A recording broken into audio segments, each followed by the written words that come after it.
Have you ever wondered what LGBTQ stands for? Or maybe you know and you want to learn more definitions within the LGBTQIA+ community. Then continue watching. We all need to understand basic terminology so we can be more understanding. You never know when someone will need you to support them.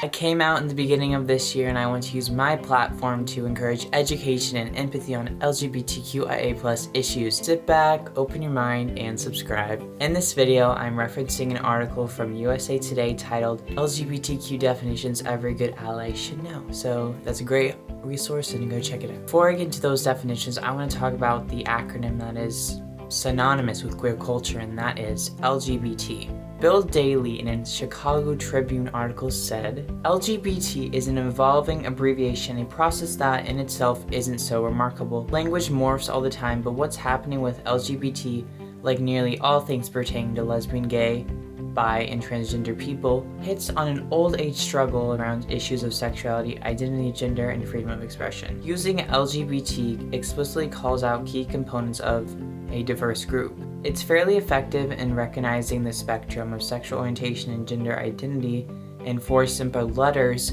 Of course, it can't please everyone, and like most compromises, it leaves plenty of people feeling unheard. And that is why the acronym LGBT has grown to LGBTQ, LGBTQIA+, and so forth.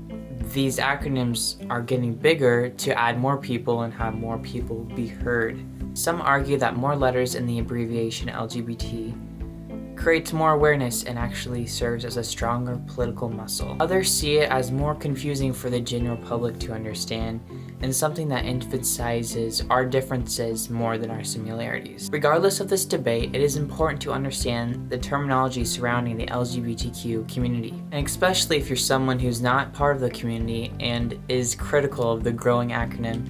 It's time to listen. The USA Today article said it best when millions of Americans identify as LGBTQ, and like any group, they have their own language to talk about both who they are and the challenges they face in a society that doesn't fully accept or protect them. If you want to be an ally, learning these terms might help, but be aware that they have been used derogatory by straight, white, cisgender people, and they were reclaimed over time by the LGBT community. This list is by no means exhaustive, and since they are so personal terms to people, they're gonna mean different things to different people. If you're puzzled by a term and you'd love to ask someone within the LGBTQ community to help you understand it, do so. But be careful not to put the burden of education on just one person when there's a wide web of resources out there. So let's get started with LGBTQ. The acronym for lesbian, gay, bisexual, transgender, and queer. Some people also use the Q for questioning, meaning people who are figuring out their sexual orientation or gender identity.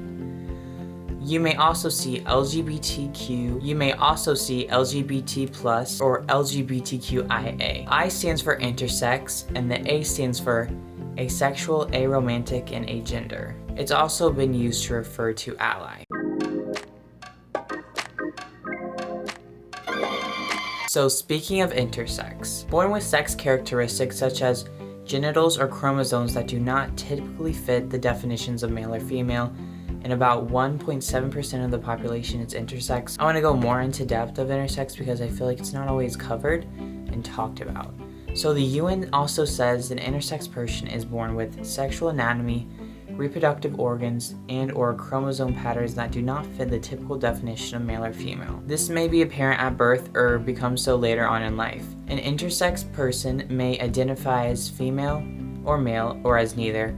Intersex status is not about sexual orientation or gender identity. Intersex people experience the same range of sexual orientations and gender identities as non-intersex people. Now let's move on to sex.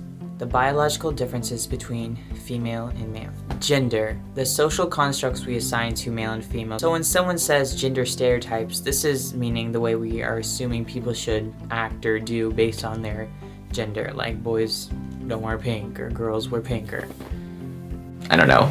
Now let's talk about queer. So originally it was used as a slur. Now queer has become an umbrella term to describe the ways people reject binary categories of gender and sexual orientation to express who they are. And binary just means male, female, you like boys, you like girls. People who identify as queer embrace identities and sexual orientations outside of the mainstream heterosexual and gender norms. So with queer, some people don't always understand it, but it's just a term to say you're not straight in a way, and that you don't fit into the heteronormative norm. So often people might just refer themselves as queer and they don't need to really disclose what else. That's just, they know they aren't straight. And I know people who are more comfortable with being referred to as queer. And you do need to be careful with this word though, because it was used as a slur to put people down, and so you need to be careful with using this term, obviously.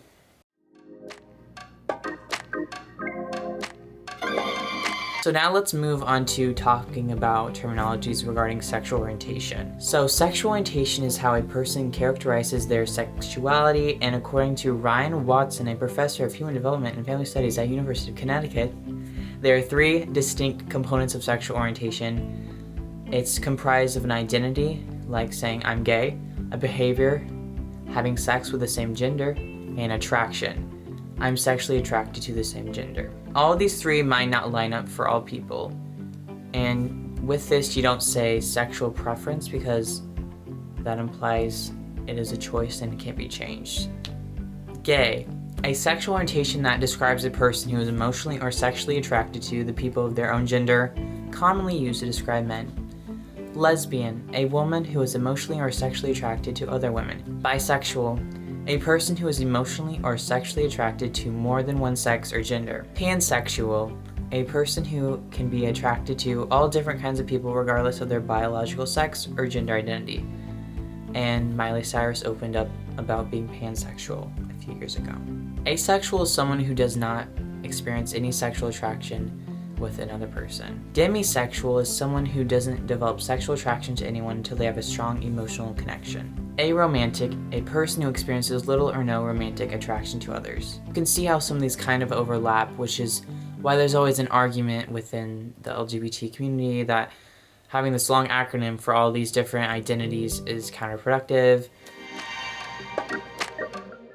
Now let's discuss gender identity and expression. Gender identity is one's concept of self as male, female, or neither. A person's gender identity may not align with their sex at birth, and it's not the same as sexual orientation. Gender role. The social behaviors that culture assigns to each sex. Example, girls play with dolls, boys play with trucks. Gender expression. How we express our gender identity. It can refer to our hair, the clothes we wear, the way we speak. It's all the ways we do and don't conform to socially defined behaviors of masculinity and femininity. Transgender. A person whose gender identity differs from the sex they were assigned at birth. Cisgender. A person whose gender identity aligns with the sex they were assigned at birth. Binary. The concept of dividing sex or gender into 2 clear categories. Sex is male or female, gender is masculine or feminine. Non-binary, someone who does not identify exclusively as male or female. And with this is kind of why pronouns are so important. Some people don't want to be referred to as he or she because they don't feel like they fit into those 2 categories. And that's why pronouns are so important, because if someone uses like the wrong pronoun on you, it would really hurt you that someone isn't respecting the way you identify. Genderqueer, people who reject static, conventional categories of gender and express fluid ideas of gender and often sexual orientation. They are people whose gender identity can be both male or female, neither male or female, or a combination of male or female. Agender, someone who does not identify as a particular gender. Gender expansive, an umbrella term used to define people, often youth, who do not identify with traditional gender roles. Gender fluid, not identifying with a single fixed gender, a person whose gender identity may shift. While these terms may seem pretty similar, it's important to note that there are subtle differences that mean you can't necessarily use them interchangeably. Gender nonconforming, people who do not conform to traditional expectations of their gender. Transsexual, a person whose gender identity does not align with the sex they were assigned at birth, and who takes medical steps such as sex reassignment surgery or hormone therapy to change their body to match their gender. Transvestite, a person who dresses in clothing generally identified with the opposite gender/sex. Trans, the overarching umbrella term for various kinds of gender identities in the trans community. Drag kings and drag queens, people, some who are straight and cisgender, who perform either masculinity or femininity as a form of art. It's not about gender identity. Just because someone's performing the art of drag as a female and they were assigned a male at birth, that doesn't mean they want to be a female. It's a way of expressing yourself. It's an art form, and it's different than people who actually do identify as trans. Those are two separate things. But someone can identify as trans and perform the art of drag. There's nothing stopping you from performing in an art form. That is essentially what drag is. Androgynous, a person who has both masculine and feminine characteristics, which sometimes means you cannot easily distinguish that person's gender. Now let's talk about out versus closeted.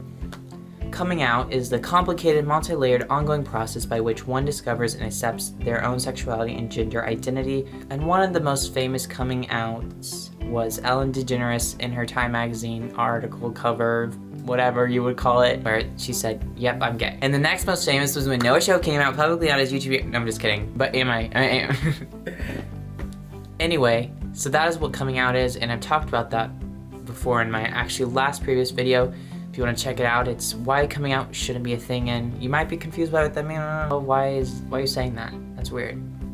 Just watch and understand the arguments.